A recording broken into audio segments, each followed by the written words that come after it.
दोस्तों, सच्चे हृदय से कमेंट बॉक्स में लिखें, जय माता दी माता रानी आपके सभी कष्टों को समाप्त करें, आपकी झोली खुशियों से सदैव भरी रहे।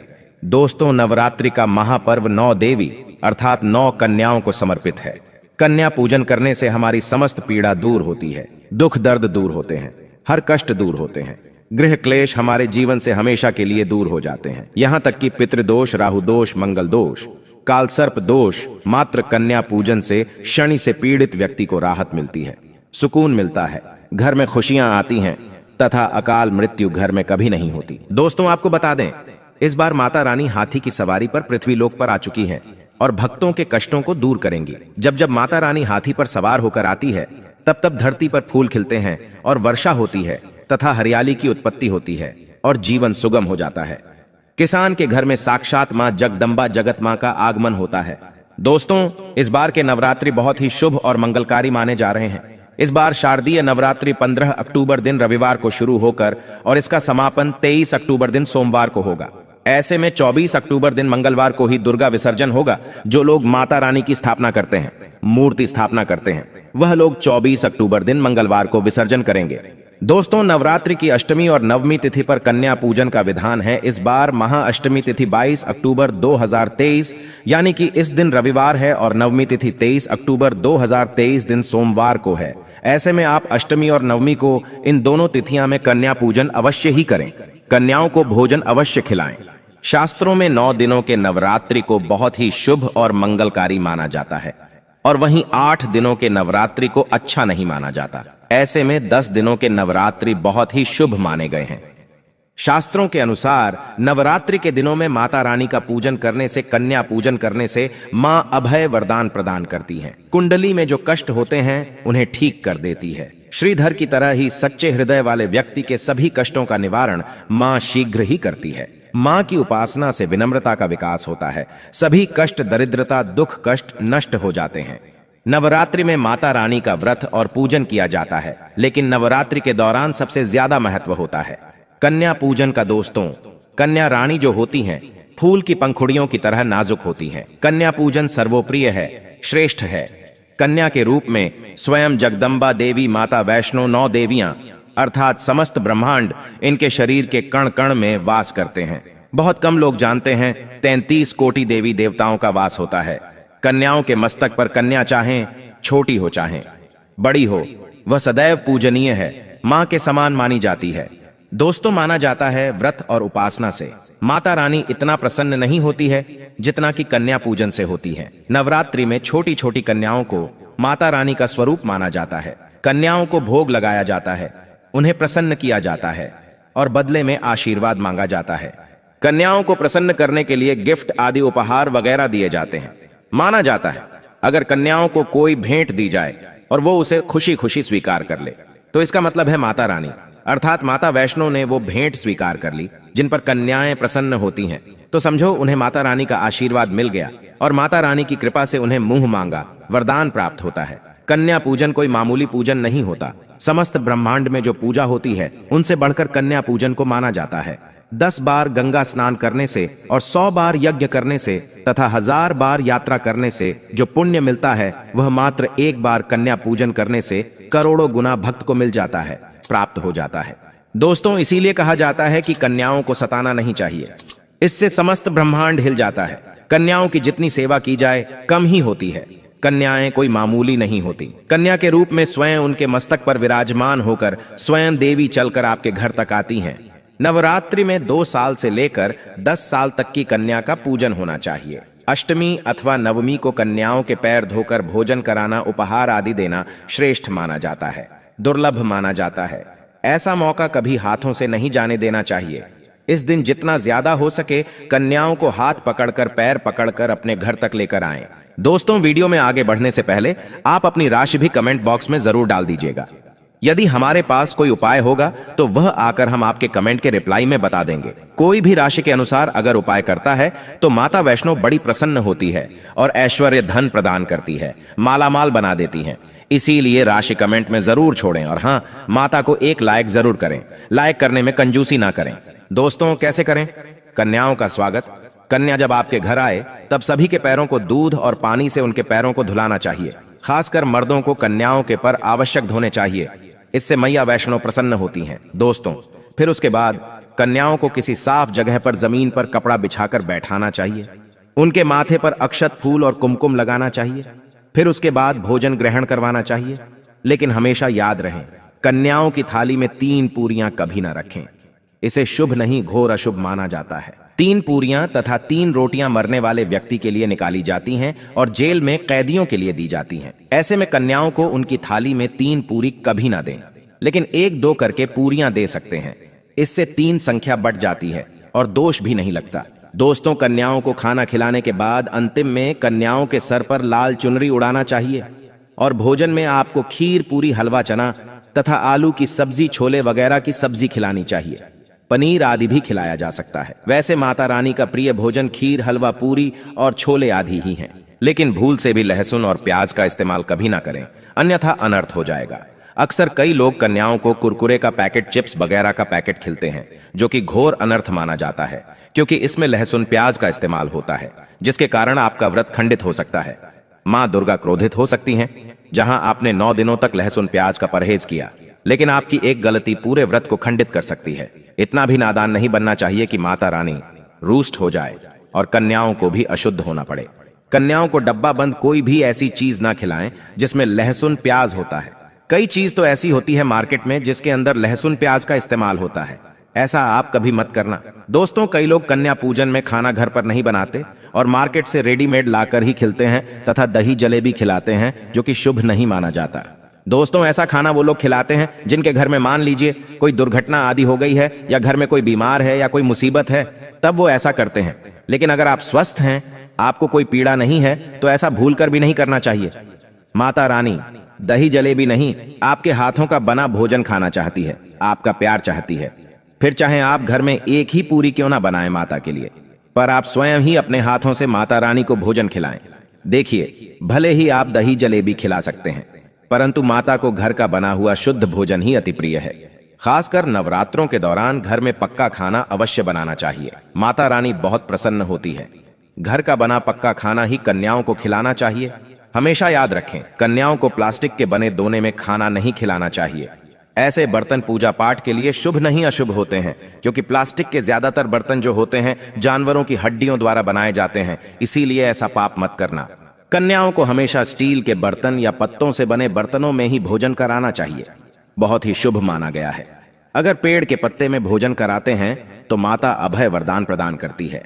दोस्तों, एक और बात हम आपको बताने वाले हैं कि यदि नवरात्रों के समाप्त होने के बाद यदि बीच में कन्या पूजन में शुक्रवार का दिन पड़ जाए तो कन्याओं को कोई भी खट्टी चीज नहीं खिलाना चाहिए, क्योंकि शुक्रवार का दिन माता संतोषी को समर्पित होता है और माता संतोषी नवरात्रों के दिनों में सक्रिय अवस्था में होती है, यानी वो भी 9 देवियों के साथ में आपके घर में आती हैं। इसीलिए कन्याओं को भूल कर भी शुक्रवार का दिन अगर पड़ जाए तो खट्टी चीज घर में नहीं बनाना चाहिए और कन्याओं को भी खट्टी चीज नहीं खिलाना चाहिए। घोर पाप लगेगा, आपका किया कराया सब बर्बाद हो सकता है। खट्टी चीजों से माता संतोषी रूष्ट हो सकती हैं, चिढ़ सकती हैं, आपको श्राप दे सकती हैं, इसीलिए नादान ना बने। दोस्तों, भोजन कराने के बाद कन्याओं की थाली में एक लौंग जरूर रखना चाहिए, क्योंकि लौंग देवी शक्ति तथा दुर्गा मां को बहुत प्रिय है। लौंग माता शक्ति का प्रतीक होती है। लौंग में नव दुर्गा का वास होता है। इन 9 दिनों में माता रानी को लौंग का भोग ही लगाया जाता है, तो खाना खाने के बाद कन्याओं को लौंग अवश्य अर्पित करें। माता रानी को अमृत से बढ़कर लौंग प्रिय है, इसीलिए कन्याओं को थाली में चुपचाप एक लौंग जरूर रख दें। आपका भाग्य चमक जाएगा। माता लक्ष्मी आपके जीवन में धन की कोई भी कमी नहीं होने देंगी। दोस्तों, आपको बता दें, कन्याओं को उपहार में क्या दें। कन्याओं को खुश करने के लिए उनकी थाली में दक्षिणा डालें, ताकि आपके घर में संपन्नता बनी रहे तथा धन की कोई भी कमी ना हो। कन्या जब आपके घर से खुशी खुशी धन लेकर जाती है तो वह भी आपको खुशी खुशी कई गुना आपको धन प्रदान करती है। इस समय कंजूसी मत करना, खुशी खुशी कन्याओं को धन अवश्य देना। कन्याओं को कोई सुंदर गिफ्ट दे सकते हैं। शास्त्रों में बताया जाता है कि कन्या जितना खुश होती है, माता रानी उतना ही जल्द फल की प्राप्ति प्रदान करती है। ऐसे में आप कन्याओं को चॉकलेट बॉक्स दे सकते हैं तथा खूबसूरत कपड़े दे सकते हैं। याद रहे, काले कपड़े ना दें और स्टील के बर्तन भी गिफ्ट के तौर पर दे सकते हैं। याद रहे कि कन्याओं को लोहे का कोई भी सामान नहीं देना चाहिए, नहीं तो राहु केतु का प्रभाव आपके जीवन में प्रवेश कर जाएगा। राहु काल तथा राहु दोष आपको लग जाएगा, आप बर्बाद भी हो सकते हैं। दोस्तों, जब कन्या अपने घर के लिए प्रस्थान करें तो उनके चरण जरूर छू लें और अपने मन में अपनी प्रार्थना को पूरा करें। सच्चे दिल से मांगी हुई मुराद माता रानी अवश्य ही पूरी करती है। सच्चे दिल का मतलब होता है मन में कोई भी लालच ना हो, और अगर वो लालच माता को पाने के लिए बन जाए तो उसे बोलते हैं सच्ची श्रद्धा और सच्ची भक्ति।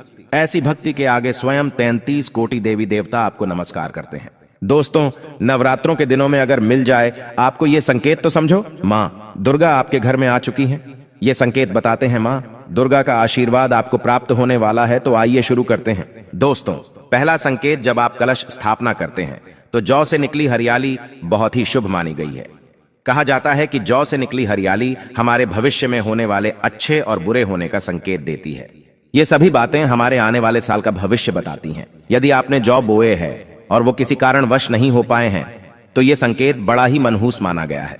कहा जाता है कि नवरात्रों में जौ अगर सूख जाते हैं या बढ़ते नहीं हैं तो आपको समझ लेना चाहिए कि ये साल आपका खराब होने वाला है तथा घर में कोई बीमारी आने वाली है, या दिन दुगनी रात चौगुनी आपकी कम होने वाली है या घटने वाली है। दोस्तों, ये धन हानि का संकेत माना गया है, क्योंकि आपने कोई ना कोई गलती ऐसी कर दी होगी जिसके कारण माता रानी नाराज हो गई हैं। इसीलिए माता से आप क्षमा अवश्य मांग ले। माँ अपने भक्तों को अवश्य माफ करती है। एक माँ ही होती है जो अपने बेटे को, अपने लाल को हर गलती पर माफ करती है। लेकिन ऐसा बेटा किस काम का जो माँ से माफी ना मांगे। इसीलिए माता रानी से अपनी गलती की माफी अवश्य मांग लें। मैया वैष्णो अपने भक्तों को कभी निराश ही नहीं करती, बल्कि उन्हें धन धान्य से और खुशियों से परिपूर्ण बना देती है। और दोस्तों, यदि जौ हरे भरे हो जाते हैं तो ये शुभ संकेत होता है। इससे आने वाले समय में आपको बहुत ज्यादा ही धन लाभ होगा। माना जाता है कि 1 रुपए का सिक्का या चांदी का कोई भी सिक्का जौ के बीचों बीच में अगर मिट्टी में दबा दिया जाए तो घर में सुख समृद्धि आती है। माता लक्ष्मी दौड़ी दौड़ी चली आती है। जौ के अंदर हमेशा 1 रुपए का सिक्का अवश्य डालना चाहिए। जौ को खाली नहीं रखना चाहिए, उसमें धन वगैरह अवश्य डालना चाहिए। इससे माता का आशीर्वाद सदैव परिवार पर बना रहता है और जीवन में कोई भी संकट नहीं आता। खाली जौ मतलब धन भी खाली, खुशियां भी खाली ही मिलेंगी। दोस्तों, नंबर 2, यदि आपकी नींद नवरात्रों के दौरान सुबह 4 बजे के आसपास खुलती है तो इसे बड़ा ही शुभ संकेत माना जाता है, क्योंकि ये समय ब्रह्म मुहूर्त कहलाता है। इस समय देवी शक्ति अपने सच्चे भक्तों को ही जागती है। इस समय उठाना मतलब माता की कृपा प्राप्त करने के बराबर माना गया है। ये संकेत बताते हैं कि माता की सच्ची भक्ति का प्रभाव आपके ऊपर हो चुका है और माता रानी आपको जल्दी ही कोई खुशखबरी देने वाली है। माँ आपकी सच्ची भक्ति से बहुत खुश हैं। दोस्तों, नंबर 3, यदि नवरात्रि में आपका मन प्रसन्न होने लगे, पूजा पाठ में आपका मन लगने लगे, पूजा करते समय मन का शांत होना यह दर्शाता है कि आपको बहुत जल्द माँ की कृपा प्राप्त होने वाली है। माता रानी आपकी भक्ति से बहुत खुश हैं। आपकी भक्ति माता रानी को आनंद दे रही है। ऐसे व्यक्ति को समझ जाना चाहिए कि उसके जीवन में अब अच्छा समय आने वाला है। दोस्तों, नंबर 4, नवरात्रों के दौरान अगर मां के गले से फूल गिर जाए तथा जौ के हरे भरे पत्ते अगर बिन हवा के हिल जाएं तो इसे अति उत्तम माना गया है। यह संकेत बताता है कि माता रानी का आगमन आपके घर में अस्थायी रूप से हो चुका है। आपको माता लक्ष्मी की कृपा प्राप्त होने वाली है। ये संकेत कुछ खास लोगों को ही दिखाई देते हैं। माना जाता है कि पूजा करते समय अगर धुआं अधिक बढ़ जाए तो इससे यह पता चलता है कि आपके घर से गरीबी हमेशा हमेशा के लिए जाने वाली है। भूत प्रेत आत्माएं अब आपके घर से हमेशा के लिए जाने वाले हैं। पूजा करते समय धुएं का अधिक होना बहुत ही शुभ और मंगलकारी माना गया है। ये संकेत भविष्य में अच्छे परिणाम को दर्शाते हैं। दोस्तों, नंबर 5, द्वार पर गाय का आना। वेदों में बताया जाता है कि नवरात्रि के दौरान गाय माता का घर में आना बड़ा ही शुभ संकेत माना गया है। नवरात्रि में द्वार पर गाय का आना अत्यंत शुभ है।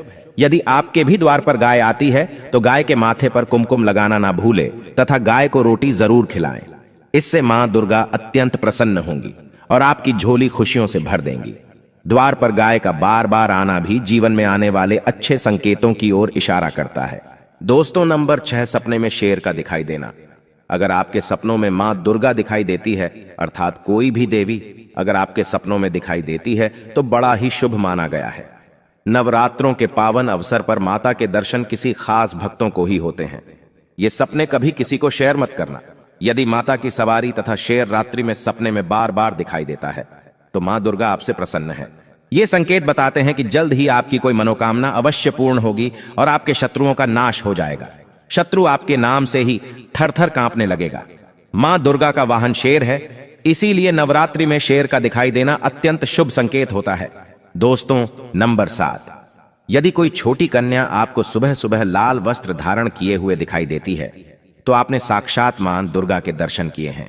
यदि नवरात्रों में सबसे पहले आपके घर में कन्याओं का आगमन हो जाए तो समझो आपको दुनिया की कोई भी शक्ति, ब्रह्मांड की कोई भी शक्ति आपको करोड़पति होने से नहीं रोक सकती।